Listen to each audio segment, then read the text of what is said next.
My name is Manuel Alejandro Rodríguez-Delgado. Growing up in Puerto Rico, technology was something that came from the mainland, along with the TV shows, like Star Trek, The Next Generation, and the promise of the future utopia of progress, never-ending progress and perfection.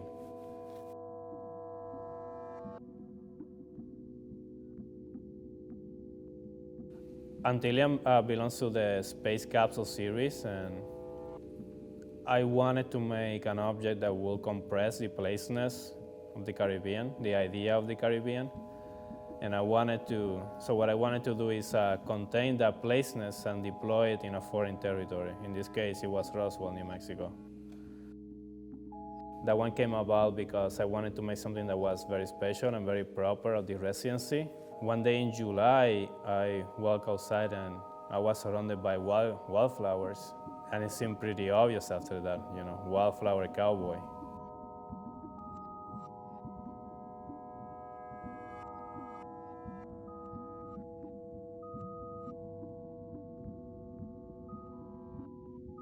It's part of my own fetish for technology, that I don't like to hide hardware. I like to show it.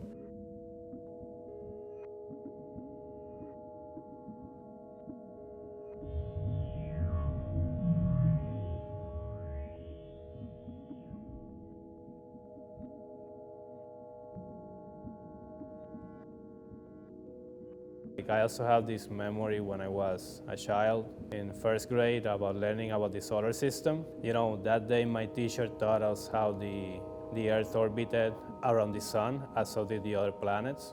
And then when I came back from school, I repeated my cloud survey ritual, of laying down in the grass, face up looking at clouds, and the clouds were moving. I was also moving on board this gigantic spaceship. And it's a pretty basic device. What it does is it intakes air from the outside and feeds it through a filter, and then it injects it to your mouthpiece, so you're only breathing filtered air. But because it is also pumping air into your mouthpiece, it keeps positive pressure on your mouthpiece, so nothing can get in from the outside.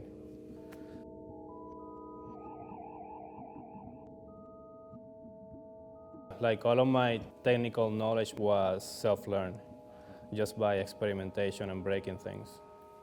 And I've been doing that since I was a child, opening up toys and hooking up batteries and electric motors to wall sockets and seeing them burn. And that body of work started because I wanted to recreate UFO sightings in the sky. And for that purpose, I fired rockets containing mylar scrolls. So the rockets would gain altitude and deploy the mylar sheets in altitude, and then I would take photos of the mylar as it drifted.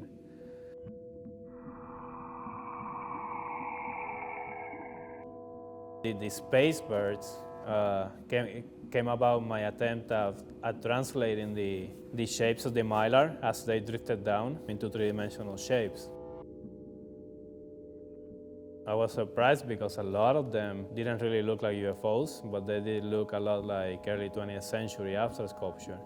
And there was one that it was very similar in gesture to Brancusi's bird in space.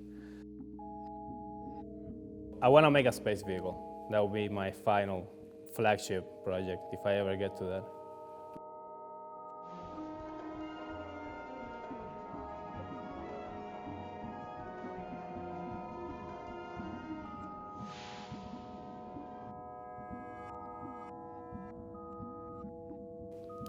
The more hardware I can put on my jacket, the better.